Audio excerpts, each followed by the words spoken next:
మోకాల నొప్పులకు ఎటువంటి సర్జరీ లేకుండా ఎపియాన్ పెయిన్ క్లినిక్ అందిస్తున్న అత్యాధునిక చికిత్స. Welcome to Suman TV. నేను మీ నవీన్. ప్రస్తుతం మనతో ప్రముఖ ఆర్థోపెడిక్ సర్జన్ డాక్టర్ చంద్రశేఖర్ గారు ఉన్నారు. హాయ్ సార్, నమస్తే అండి. నమస్తే అండి. సార్, మోకాల నొప్పులు అసలు ఒకప్పుడు 60 yearsలో చూసేవాళ్ళము, తర్వాత వచ్చేసి 40 yearsకి అయిపోయింది, ఇప్పుడు 20లో కూడా చూస్తూ ఉన్నాం. అసలు ఈ మోకాల నొప్పులు రావడానికి రీజన్ ఏంటి? అదేవిధంగా మోకాళ్ళలో గుజ్జు అరిగిపోయింది అంటుంటారు కదా, అసలు మోకాళ్ళలో గుజ్జు ఎందుకు అరిగిపోతుంది? సో మీరు అన్నది కరెక్టే. మోకాల నొప్పులు ఇప్పుడు చాలా కామన్ ప్రాబ్లం అయిపోయింది. కాకపోతే ఈ మోకాల నొప్పులకి రకరకాల కారణాలు ఉంటాయి, ఏజ్ని బట్టి ఉంటుంది అనమాట. చిన్న వయసులో అయితే అది ఏమైనా ఇంజరీస్ వలన, స్పోర్ట్స్ ఇంజరీస్ అయినప్పుడు ఒక్కొక్కసారి లెగమెంట్ టేర్ అవడం, లేకపోతే జాయింట్లోన మెనిస్కస్ అని షాక్ అబ్జార్బర్ ఉంటుంది. ఆ షాక్ అబ్జార్బర్ టేర్ అయినప్పుడు, లేకపోతే ఏమైనా చిన్న చిన్న ఫ్రాక్చర్స్ కానీ, అది కాకుండా మరీ చిన్న వయసులో అయితే గ్రోయింగ్ పెయిన్స్ అని వస్తాయి అనమాట. ఓకే. కాకపోతే ఈ లిగమెంట్ టేర్స్, మెనిస్కల్ ఇంజరీస్ ఎక్కువగా మనం స్పోర్ట్స్ పీపుల్లో చూస్తుంటాం అనమాట. సో ఇది యంగ్ ఏజ్లోన కామన్ రీజన్ పెయిన్కి. అది కాకుండా కొంతమంది ఇంకా కొంతమందిలో, ఎస్పెషల్లీ ఆడవాళ్ళలో ఏమిటంటే ఈ బోన్స్లోన వీక్నెస్ ఉండడం వలన ఒక్కొక్కసారి ఆ గుజ్జు అయితే ఉంటుందో అది కొంచెం సాఫ్ట్ అయిపోతుంది. దాని వలన కూడా నొప్పులు వస్తుంటాయి. కాకపోతే వీటి వలన మనకి అరుగుదలకి దారి తీస్తుందా లేదన్నది ఓన్లీ టైం బట్టి తెలుస్తుంది అనమాట. మీరు అన్నట్టుగా 40s, 60sలో కూడా కొంతమందికి ఒక్కోసారి అరుగుదల వస్తూ ఉంటుంది. సో ఈ అరుగుదలకి రకరకాల కారణాలు ఉంటాయి. మోకాళ్ళలో అంటే అరుగుదల అంటే అది గుజ్జు అరిగిపోవడం సార్, లేదంటే బోన్ రాపిడి వల్ల బోనే అరిగిపోవడం? కరెక్ట్. దీనికి డిఫరెంట్ స్టేజెస్ ఉంటాయి అనమాట. ఓకే, ఎర్లీ స్టేజ్లో ఏమిటంటే ఈ గుజ్జు ఏదైతే ఉంటుందో అది మనకి సాఫ్ట్ అయిపోతుంది. ఓకే, గుజ్జు అన్నది మనకి ప్రొటెక్షన్. ఫర్ ఎగ్జాంపుల్ నేను మీకు ఈ మోడల్లో ఎక్స్ప్లెయిన్ చేస్తాను. సో ఇది జాయింట్, మోకాళ్ళ జాయింట్ ఎలా ఉంటుందని అంటే, పైన థైలో ఉన్న బోను, ఇది లెగ్ బోన్. రెండిటికి మధ్యన మనం చూస్తే వైట్ కలర్ స్ట్రక్చర్ ఒకటి ఉంటుంది, అది కుషన్ లాగా పనిచేస్తుంది అనమాట. అది బలంగా ఉన్నప్పుడు మనకి జాయింట్ కి మంచి సపోర్ట్ దొరుకుతుంది, నొప్పి ఏమి తెలియదు అనమాట. ఓకే, కొద్ది మందిలో ఏమవుతుందనంటే ఏమైనా ఇందాక లెగమెంట్ ఇంజరీస్ ఇవన్నీ చెప్పాను కదా, అది కాకుండా ఏమైనా ఎప్పుడైనా ట్విస్ట్ అయ్యి చిన్న డ్యామేజ్ అయింది అనుకోండి, చిన్న స్క్రాచ్ పడింది అనుకోండి, అది ఓవర్ పీరియడ్ ఆఫ్ టైం 10 సంవత్సరాలు 20 సంవత్సరాలు గడిచాక అరుగుదలకి దారి తీస్తుంది. ఇది one of the main reasons అన్నమాట అరుగుదలకి. ఇది కాకుండా కొంతమందికి వంశపారంపర్యంగా కూడాను ఆ కార్టిలేజ్ లో కొంచెం వీక్నెస్ రావడం, ఆర్థరైటిస్ ఎర్లీగా సెట్ ఇన్ అవ్వడం కూడా అవుతుంది. ఇది వంశపారంపర్యం కూడా అవుతుందా సార్? కొద్ది మందిలో ఉంటుంది.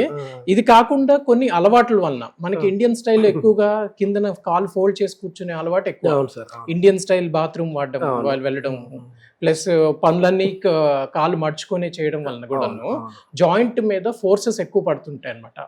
ఆ లోడింగ్, కంటిన్యూస్ లోడింగ్ అవుతున్న కొద్దీ ఏమవుతుందని అంటే, ఇందాక చెప్పాను కదా, ఏదైనా స్క్రాచ్ గానీ ఏదైనా చిన్న ఇంజరీ అయింది అనుకోండి, ఆ కంటిన్యూస్ లోడింగ్ వలన అది ఓవర్ పీరియడ్ ఆఫ్ టైం అరుగుదలకు దారితీస్తుంది అనమాట. సో స్టార్టింగ్ స్టేజ్ లో ఏమవుతుందని అంటే అది కొంచెం సాఫ్ట్నెస్ ఉండి చిన్నగా రఫ్ అయిపోతుంది. మీరు అన్నారు కదా బోన్ ఆన్ బోన్ అని. సో ఇవి 4 stages ఉంటాయి. ఫస్ట్ స్టేజ్ లో ఓన్లీ సాఫ్ట్నింగ్ ఉంటుంది. సెకండ్, థర్డ్ స్టేజ్ లో ఏంటంటే కొంచెం రఫ్నెస్ ఇంక్రీజ్ అయిపోతుంది. ఇంకా ఫైనల్ స్టేజ్ వచ్చేసరికి ఆ గుజ్జు కోటింగ్ ఏదైతే ఉందో అది వెళ్ళిపోతుంది అనమాట. పూర్తిగా కోటింగ్ వెళ్ళిపోయిందని అంటే కిందనున్న బోన్ ఎక్స్పోజ్ అవుతుంది. మనకు తెలుసు బోన్ చాలా సెన్సిటివ్ స్ట్రక్చర్. ఎప్పుడైనా చిన్న దెబ్బ తగిలింది అనుకోండి, బోన్ ఎంత గట్టిగా ఉంటుంది, నొప్పి పెడుతుంది. సో అలాగే ఏమవుతుందని అంటే ఈ కార్టిలేజ్ వెళ్ళిపోయేసరికి బోన్ మీద బోన్ రబ్ అవ్వడం వలన నొప్పి వస్తుంది. దీనికి ఒక్కొక్కసారి వెయిట్ కూడాను ఒక కాంట్రిబ్యూటింగ్ ఫ్యాక్టర్ అనమాట. ఆల్రెడీ ఇలాగ ప్రీడిస్పోజింగ్ ఏమైనా స్క్రాచ్ పడ్డము, ఇంజరీస్ అవడము, దానికి తోడుగా పేషెంట్ కొంచెం హెవీ వెయిట్ ఉన్నారనుకోండి, లోడింగ్ అనేది ఇంకా ఎక్కువ అవుతుంది, మోకాళ్ళ మీదనే పడుతుంది. కరెక్ట్. సో అప్పుడు ఏమవుతుందని అంటే ఇప్పుడు ఈ మోడల్లో చూసినట్టుగా బోన్ ఆన్ బోన్ అని అంటాం. సో ఇంకా గుజ్జు ఏమి ఉండదు, ఆ ఎముక మీద ఎముక రాసుకుపోతుంది అనమాట. సో దీనికి తోడు మన డే టు డే యాక్టివిటీస్ తో ఏమవుతుందని అంటే కాలు కొంచెం బెండ్ వచ్చేస్తుంది. ఆస్టియోఆర్థరైటిస్ అని అంటాం దీన్ని. ఓకే, సో ఇది common variety of arthritis. Arthritis అనేది జనరల్ టర్మ్ అనమాట. ఎనీ జాయింట్ ఇన్ఫ్లమేషన్ ని ఆర్థరైటిస్ అని అంటాము.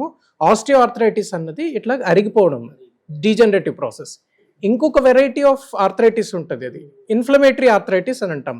మనం చూస్తుంటాం కదా కీళ్ళవాతం అని, లేకపోతే యూరిక్ యాసిడ్ ఎక్కువ ఉండడము, గౌట్ అని అంటాము. కొంతమందికి స్కిన్ ప్రాబ్లమ్స్ ఉంటాయి, సోరియాసిస్ అని. దాని వలన కూడా జాయింట్ లోన ఎఫెక్ట్ ఇస్తూ అరుగుదల ఉంటుంది. వస్తుంది. సో ఇది ఇంకో కేటగిరీ, ఇది ఒక కారణం అనమాట. ఆస్టియోఆర్థరైటిస్ ఒక కారణం అయితే నీ పెయిన్స్ కి, ఇన్ఫ్లమేటరీ ఆర్థరైటిస్, రుమటాయిడ్ ఆర్థరైటిస్ అన్నది ఇంకొక కారణం.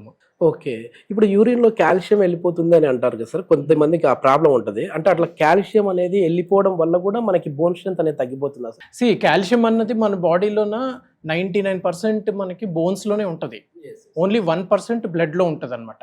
ఎవరికైనా యూరిన్ లో కాల్షియం వెళ్ళిపోతుంది అని అంటే వాళ్ళకి అండర్లైన్ ఏమైనా హార్మోనల్ ప్రాబ్లమ్స్ ఉంటాయి.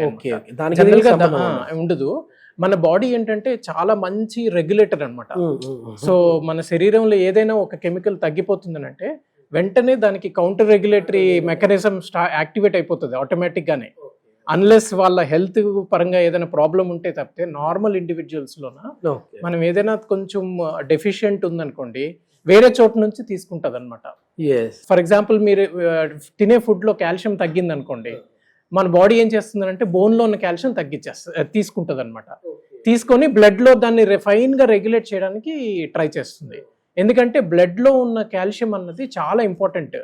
ఎందుకంటే మన హార్ట్ పనిచేయడానికి, ఇంకా మసిల్స్ కానీ ఇంకా వేరే నర్వ్స్ కానీ పనిచేయడానికి కాల్షియం అన్నది చాలా ఇంపార్టెంట్. అది కరెక్ట్ ఫైన్ గా అది రెగ్యులేట్ అయితే గానీ మన బాడీ సిస్టమ్ సరిగ్గా నడవదు. సో దీన్ని ఏం చేస్తుంది, బోన్ లో ఉన్న కాల్షియం తీసేస్తుంటది. మీరు over a period of time calcium సరిగ్గా తీసుకోవట్లేదు అనుకోండి, over a period of time bone లో ఉన్న కాల్షియం అంతా వెళ్ళిపోతుంది కదా. సో బోన్స్ వీక్ అయిపోతాయి. దీన్ని ఆస్టియోపోరోసిస్ అని అంటాం. ఇది ఎక్కువగా ఆడవాళ్ళలో చూస్తుంటాం. ఎందుకంటే ఈ ప్రాబ్లము హార్మోన్స్ కూడా లింక్డ్ ఉంటుంది అనమాట, డయట్ ఒక్కటే కాకుండా. అందుకనే కొంచెం ఏజ్ వచ్చాక ఎక్కువ కాల్షియం సప్లిమెంట్స్ తీసుకోవడం అనేది అవసరం. సార్, యాజ్ ఎ సీనియర్ డాక్టర్గా మీరు చాలా మందిని చూస్తూ ఉంటారు కదా పేషెంట్స్ని. ఎక్కువ ఈ మోకాలు నొప్పులు అనేది ఆడవాళ్ళలో చూస్తూ ఉన్నామా, మగవాళ్ళలో చూస్తూ ఉన్నామా? నా ఎక్స్పీరియన్స్లో అయితే ఎక్కువగా ఆడవాళ్ళలోనేనండి. ఓకే, ఎందుకనంటే మనకి ఇందాక అనుకున్నాం కదా, గుజ్జు అన్నది చాలా ఇంపార్టెంట్. ఎనీ జాయింట్, ఇన్ఫాక్ట్ గుజ్జు అన్నది మోకాళ్ళు ఒకటే కాదు, మనం ఎక్కువగా మోకాల్లోనే ప్రాబ్లం చూస్తాము. కాకపోతే ఈ ఆర్థరైటిస్ అన్నది ఏ జాయింట్ నైనా ఎఫెక్ట్ చేయొచ్చు. కాకపోతే మోకాలు ఏమిటంటే ఒక యునిక్ జాయింట్, దాని మెకానిజం ద్వారా మన అలవాట్ల ద్వారా అది ఎక్కువగా ఎఫెక్ట్ అవుతుంది అనమాట. సో ఆడవాళ్ళలోనే ఎందుకు ఎక్కువ చూస్తామనంటే, ఒకటి రిలేటివ్ గా హార్మోన్ పరంగా చూసుకుంటే ఆడవాళ్ళలో కొంచెం బోన్ స్ట్రెంగ్త్ మగవాళ్ళతో పోలిస్తే కొంచెం తక్కువ ఉంటుంది. అది కాకుండా గుజ్జు కూడా కొంచెం సాఫ్ట్ గా ఉంటుంది అనమాట. అన్లెస్ పర్సన్ చాలా ఫిట్ గా యాక్టివ్ గా ఉన్నారు, ఎక్కువ అథ్లెటిక్ గా ఉన్నారు, అండ్ డయట్ కరెక్ట్ గా ఉంది అని అంటే ఆడవాళ్ళు కూడాను స్ట్రెంగ్త్ బాగానే ఉంటుంది కాబట్టి అంత ఎక్కువ చూడము. ఇంకొకటి ఏంటంటే, ఎక్కువగా మన ఇండియన్ వర్కింగ్ స్టైల్ విమెన్ లోనే ఎక్కువగా హౌస్ వైఫ్స్ కిందన కూర్చొని పనిచేస్తుంటారు. ఓకే, దానివల్ల ఏమవుతుందంటే మోకాల మీద ఎక్కువ లోడ్ పడి ఒత్తిడి కలిగి ఆ గుజ్జు అనేది తొందరగా అరిగిపోయే ఛాన్స్ ఉంటుందండి. ఎక్కువసేపు నిలబడి వర్కులు చేసినా, అదే విధంగా ఈ మోకాల నొప్పులు లైట్ గా ఉన్న వాళ్ళు వాకింగ్ చేసినా ఇబ్బంది అయినా సరే ఏమైనా? వాకింగ్ అన్నది చాలా మంచి ఎక్సర్సైజ్, ఒకటి ఏరోబిక్ ఎక్సర్సైజ్ అది. ఓకే, కాకపోతే మనం డే టు డే లైఫ్ లో ఏంటంటే ఎక్సర్సైజ్ అన్నది మనం బ్యాలెన్స్ చేయాలి. ఒకటే రకమైన ఎక్సర్సైజ్ చేయడం అనేది అంత మంచి ఐడియా కాదు. లైక్ ఇవన్నీ ఏరోబిక్ ఎక్సర్సైజ్ మీ హార్ట్ ఫంక్షన్ ఇంప్రూవ్ అవడానికి వీటికి పనిచేస్తుంది. వాకింగ్ తో పాటుగా స్ట్రెంగ్త్ ట్రైనింగ్ కూడా చేయాలి. ఎందుకంటే మనం ఇప్పుడు ఏదైనా ఒక పర్టికులర్ కీల్, ఒక జాయింట్ తీసుకున్నాం అనుకోండి, దాని మీద లోడ్ పడడానికి రకరకాల ఫ్యాక్టర్స్ అనమాట. ఒకటి ఆ బోన్లో స్ట్రెంగ్త్ ఎంత ఉంది, చుట్టూ ఉన్న మసిల్స్ ఎంత స్ట్రాంగ్గా ఉన్నాయి అన్నది కూడా చాలా ఇంపార్టెంట్. మసిల్స్ స్ట్రాంగ్గా ఉన్నాయి అనుకోండి, జాయింట్ని ప్రొటెక్ట్ చేస్తుంది అనమాట. సో అందుకే strength training important. So walking అన్నది చాలా మంచిది యాక్చువల్లీ. ఎప్పుడైనా జాయింట్లోనే ఏంటంటే కదలిక ఉండాలి, మూవ్మెంట్ ఉంటేనే ఆ జాయింట్కి నరిష్మెంట్ అందుతుంది. అది కాకుండా చాలా మీరు అన్నారు కదా, ఎక్కువసేపు నిల్చున్నా ఎక్కువసేపు కూర్చున్నా సరే పెయిన్స్ ఎక్కువ అవుతాయి. ఎందుకనంటే మూవ్మెంట్ ఉండదు కదా జాయింట్లో. అవును, అలాగ ఒకే పొజిషన్లో ఉండడం వలన ఒక్క పాయింట్ మీద ఎక్కువ లోడ్ పడి ఆ పాయింట్ మీద స్క్రాచ్ పడి అది అరిగిపోయే రిస్క్ ఉంటుంది అనమాట. జాయింట్ ఎప్పుడైనా అటు ఇటు మూవ్ అవుతుంది అనుకోండి, అప్పుడు ఆ జాయింట్లో ఉన్న లిక్విడ్లో ఉన్న న్యూట్రియంట్స్ ఆ గుజ్జుకి అందుతాయి అనమాట. సో అందుకని మూవ్మెంట్ అన్నది ఇంపార్టెంట్, కదలిక ఇంపార్టెంట్. సో అందుకే వాక్ చేస్తే మంచిది.